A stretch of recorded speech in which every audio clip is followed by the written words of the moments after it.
सुभाष की मृत्यु पहेली या सच्चाई। 18 अगस्त 1945 के बाद का सुभाष चंद्र बोस का जीवन और मृत्यु आज तक अनसुलझा रहस्य बना हुआ है। 18 अगस्त 1945 को उनके अति भारित जापानी विमान दुर्घटनाग्रस्त हुआ था। यह दुर्घटना जापान ताइवान में हुई थी।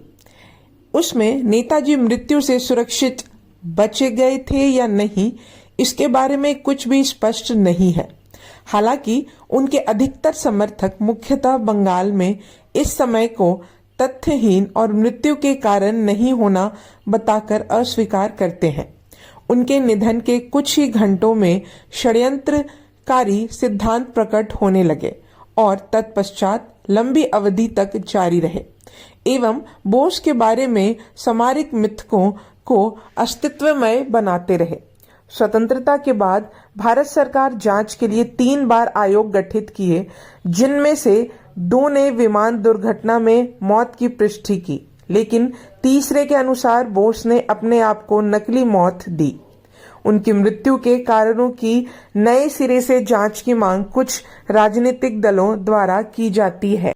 नेताजी के बारे में कुछ मिथक आज भी कायम है। बोस के चीफ ऑफ स्टाफ कर्नल हबीब उर रहमान, जो उस दुर्भाग्यपूर्ण उड़ान में उनके साथ थे, बच गए। उन्होंने 1 दशक बाद बोस के निधन पर गठित एक जांच आयोग में गवाही दी। कहा जाता है कि बोस की अस्थियां टोक्यो के रेकोंजी मंदिर में रखी हुई हैं। सुभाष चंद्र बोस बड़े रहस्यमय व्यक्ति थे। जैसा कि उनमें अपने जीवन में एक संप्रभु भारत को देखने का उत्साह और जुनून था, वह इस राष्ट्र के संस्थापक कहलाने वाले महान नेताओं में शुमार थे और नेताजी कहलाए। मगर उनकी मृत्यु भी उतनी ही उलझन का विषय रही है। कहा जाता है कि 18 अगस्त 1945 को नेताजी 3rd डिग्री बर्न के शिकार हो गए थे, जब उनका विमान ताइवान के ताइपेई में उड़ान भरते समय दुर्घटनाग्रस्त हो गया था, जो उस समय जापान के कब्जे में था। रात 9 से 10 बजे के बीच निधन से पहले बोस कोबा में चले गए थे। द्वितीय विश्व युद्ध में इंपीरियल जापानी सेना के पायलट, सह पायलट और लेफ्टिनेंट जनरल सुनामासा शिदेई ने दावा किया था कि जापान के आधिकारिक आत्मसमर्पण के तुरंत बाद उनका विमान दुर्घटनाग्रस्त हो गया। शिदेई और बोस डेरन के रास्ते में थे, जहां बोस को यूएसआर के वार्ताकारों के साथ राजनीतिक शरण के बारे में बात करनी थी और भारतीय स्वतंत्रता के लिए संघर्ष जारी रखने के लिए भारतीय राष्ट्र सेना का नियंत्रण सोवियत संघ को सौंपना था। शिदेई को बोस के लिए मुख्य वार्ताकार के रूप में काम करना था। घायल या मृत बोस की कोई तस्वीर नहीं ली गई और न ही मृत्यु प्रमाण पत्र जारी किया गया। इन्हीं वजहों से आईएनए ने यह मानने से इनकार कर दिया कि उनका निधन हो गया। बोस के कई समर्थकों ने उनके निधन के समाचार और परिस्थितियों दोनों पर विश्वास करने से इनकार कर दिया। इसे साजिश बताते हुए कहा गया है कि बोस के निधन के कुछ घंटों के भीतर कोई विमान दुर्घटना नहीं हुई थी। 1940 के बाद से जब वे कलकत्ता में हाउस अरेस्ट से बच गए, तो उनके ठिकाने के बारे में अफवाहें बढ़ी, चाहे वे जीवित हो या नहीं। 1941 में जब वे जर्मनी में दिखाई दिए, तो उनकी व्यस्तताओं के बारे में रहस्य का भाव व्याप्त था।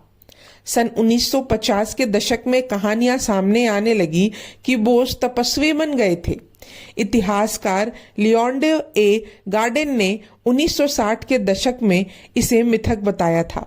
हालांकि बोस के कुछ सहयोगियों ने सुभाषवादी जनता का गठन किया, जो इस कथा को बढ़ावा देने वाला एक संगठन था कि बोस उत्तर बंगाल के शैलमारी स्थित एक अभयारण्य में चले गए थे।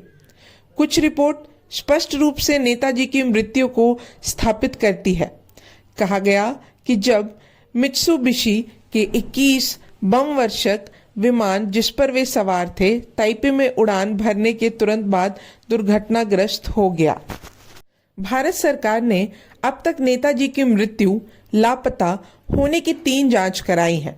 केवल पहले दो ने निष्कर्ष निकाला कि 18 अगस्त 1945 को उनका विमान दुर्घटनाग्रस्त होने के बाद ताई होको के एक सैन्य अस्पताल में उनकी मृत्यु हो गई, और यह भी कि टोक्यो में रेकोंजी मंदिर में नश्वर अवशेष उनके हैं। वे इस प्रकार हैं। पहला, फिगस रिपोर्ट 1946। विमान दुर्घटना के बाद फैली अफवाहों के आलोक में लॉर्ड माउंटबेटन के नेतृत्व में दक्षिण पूर्व एशिया के सुप्रीम एलाइड कमांड ने एक खुफिया अधिकारी कर्नल जॉन फिगस को बोस की मौत की जांच करने का काम सौंपा। 5 जुलाई 1946 को प्रस्तुत फिगस की रिपोर्ट गोपनीय थी। 1980 के दशक में लियोनार्डो ए गार्डन द्वारा फिगस का साक्षात्कार लिया गया, जहां उन्होंने रिपोर्ट लिखने की पुष्टि की। 1957 में ब्रिटिश सरकार ने अधिकांश आईपीआई इंडियन पॉलिटिकल इंटेलिजेंस फाइलों को ब्रिटिश लाइब्रेरी में जनता के देखने के लिए उपलब्ध कराया। हालांकि फिगस की रिपोर्ट उनमें से नहीं थी। फिगस की रिपोर्ट और गार्डन की जांच निम्नलिखित 4 बातों की पुष्टि करती है। 18 अगस्त 1945 को ताई होको हवाई अड्डा के पास एक विमान दुर्घटनाग्रस्त हो गया, जिसमें सुभाष चंद्र बोस सवार थे। बोस को उसी दिन पास के सैन्य अस्पताल में निधन हो गया। ताई होको में उनका अंतिम संस्कार किया गया और उसकी राख को टोक्यो भेज दिया गया। दूसरा, शाहनवाज समिति 1956। बोस के बारे में अफवाहों और विमान दुर्घटना की घटना पर अंकुश लगाने के उद्देश्य से 1956 में भारत की संप्रभा सरकार ने शाहनवाज खान की अध्यक्षता में 3 सदस्यीय समिति नियुक्त की, जो इस समय संसद सदस्य थे। वह भारतीय राष्ट्रीय सेना में पूर्व लेफ्टिनेंट कर्नल थे। इस समिति के अन्य उल्लेखनीय सदस्य एस.एन. मैत्रा, पश्चिम बंगाल सरकार द्वारा नियमित एक सिविल सेवक, और नेताजी के बड़े भाई सुरेश चंद्र बोस थे। इस समिति को नेताजी जांच समिति भी कहा जाता है। अप्रैल से जुलाई 1956 के बीच इस समिति ने भारत, जापान, थाईलैंड और वियतनाम में 57 गवाहों का साक्षात्कार लिया। विशेष रूप से वे जो उस विमान दुर्घटना में बच गए थे और दुर्घटना से उनकी चोटों के निशान थे। साक्षात्कारकर्ताओं में ताई होको सैन्य अस्पताल के सर्जन डॉक्टर येशमी शामिल थे, जिन्होंने अपने अंतिम घंटों में सुभाष का इलाज किया था, और हबीबुर रहमान, जो विभाजन के बाद भारत छोड़कर चले गए थे।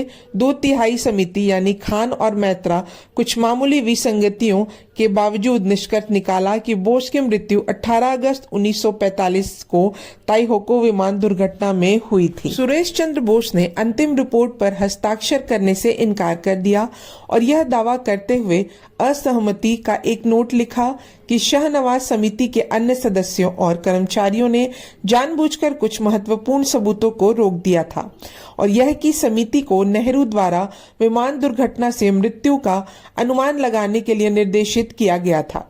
गोर्डन के मुताबिक 181 पन्नों की रिपोर्ट में से सबूतों से निपटने का एक मुख्य सिद्धांत यह था कि अगर गवाहों की 2 या 2 से ज्यादा कहानियों में उनके बीच कोई विसंगति है, तो इससे शामिल गवाहों की पूरी गवाही को खारिज कर दिया जाता है और झूठा मान लिया जाता है।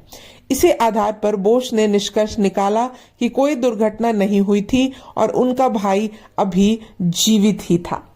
आज भी सुभाष चंद्र बोस की मृत्यु एक रहस्यमय है। क्या वो मर चुके हैं या फिर लापता हैं? यह भाग मैं यहीं समाप्त करना चाहूंगी। अब अगले भाग से हम जानेंगे सरोजनी नायडू के बारे में।